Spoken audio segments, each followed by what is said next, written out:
Pionien koti ja Mikko, morjes. Ja moni on oikeastaan yllättynyt, että meillä on muutakin kuin Pionia. Kun nimi on Pionien koti, niin nyt on oikeastaan se vaihe vuodesta meidänkin toiminnassa, että pioni ei olekaan se pääartikkeli.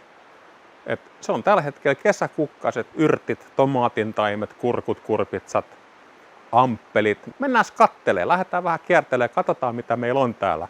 Normaalisti meidän amppelit, Tämä on 25 senttinen, eikä tääkään ole mikään pieni, että tässä on siniviuhkaa valkoisena. Onko se silloin valkoviuhka? En tiedä, mutta hieno tuuhe siniviuhka tulossa. Tämä on niin kuin meidän normaali amppelikoko. Sitten me tehdään jonkun verran tämmöistä, kutsutaan jättiamppeliksi. Tässäkin on pistetty hirveän määrä erinäköisiä kerrotun miljoonakellon taimia. Näitä on kerrottuina yksinkertaisina, siinä on koko rivi ja tonne päin vielä jatkuu.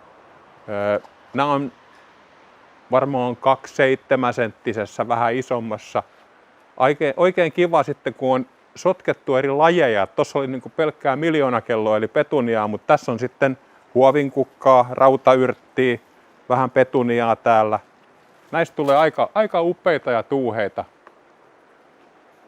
Se on, kun on iso purkki, missä kasvaa, niin riittää voimaa ja vettä ja kosteutta, multaa, ravinteita.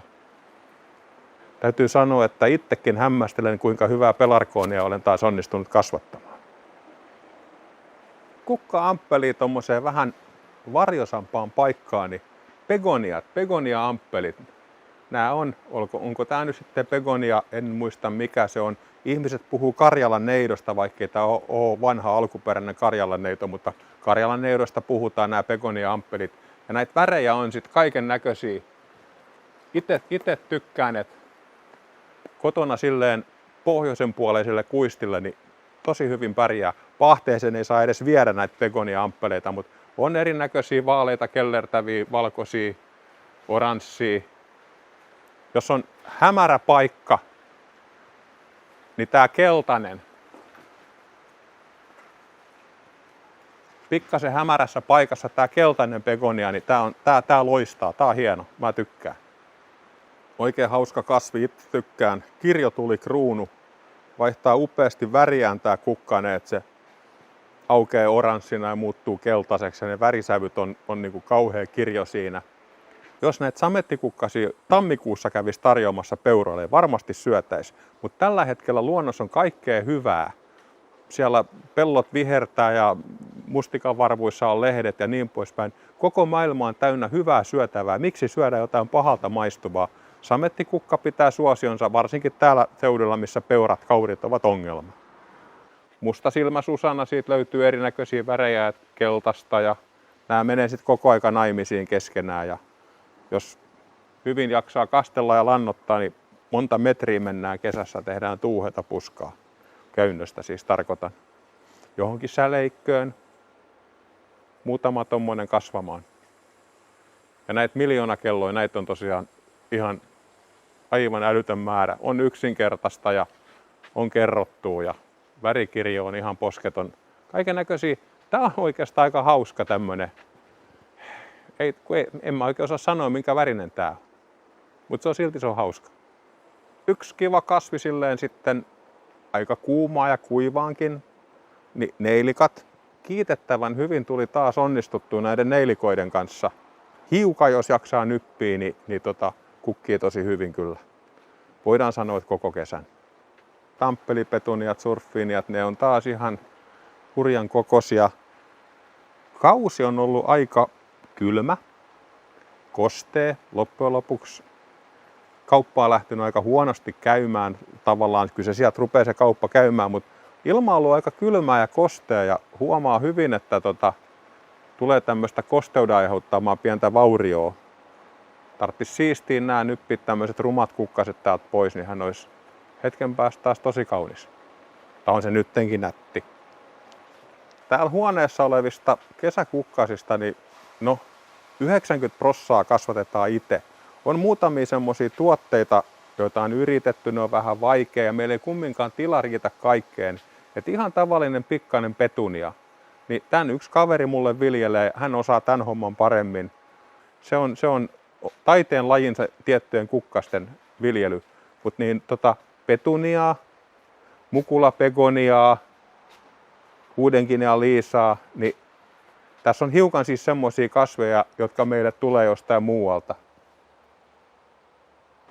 Maanpeittokasvi, maahumala, johonkin purkkiin, mistä saa kasvaa reunuksen yli niin poispäin. Se ei kiipeä ylöspäin, se roikkuu alaspäin, mutta hopealehti, niiden myynti on hiukan vähentynyt.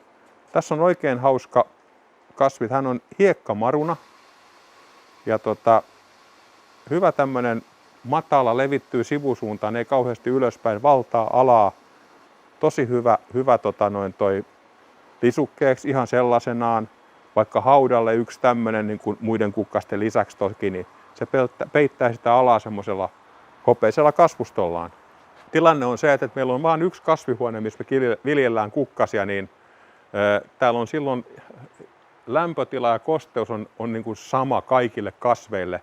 Ja eri kasvilajit tarvitsisi hiukan, joku saisi olla lämpimämmässä, joku viileämmässä, joku tykkää enemmästä kastelusta, kosteammasta ilmastosta, jollakin tarvitsisi olla hyvin kuiva.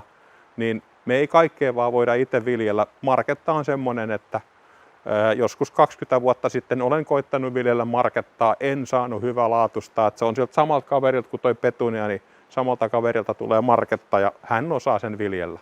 Minä en. Täytyy aina tunnustaa, kun ei osaa jotain. Nämä on nämä amppelikurkut. Nämä on uskomattoman hyviä. Hiukan tosta vähän.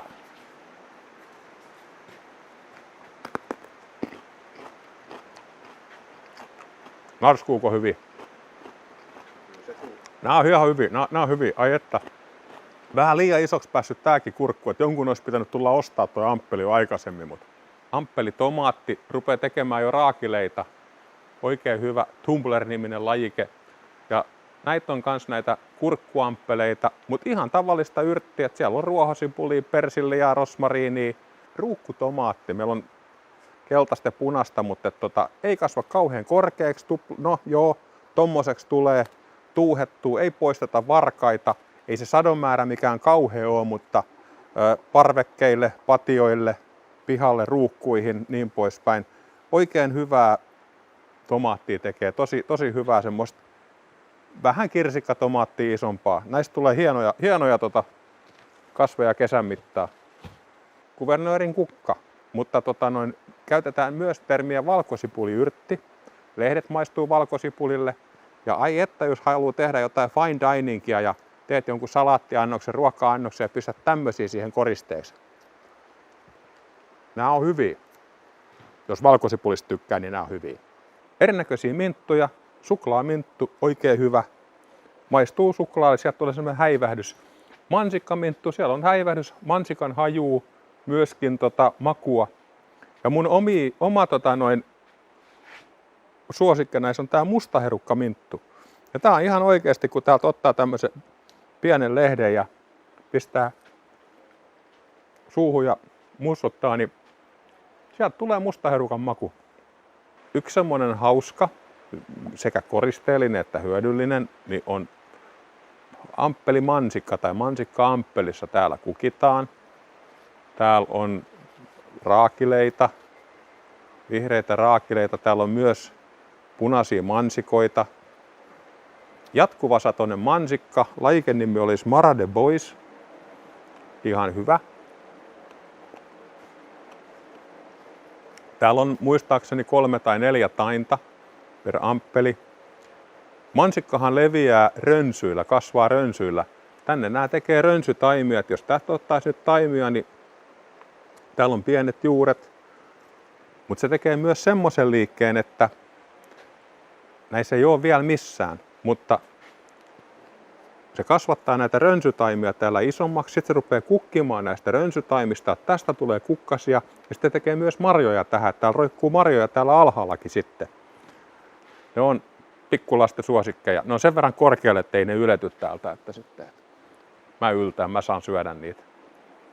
Sitten kun on maksettu, asiakas on maksanut, sit mä en enää syö niitä. Sitten mansikka vaihtaa omistajaa. Nyt ne on mun.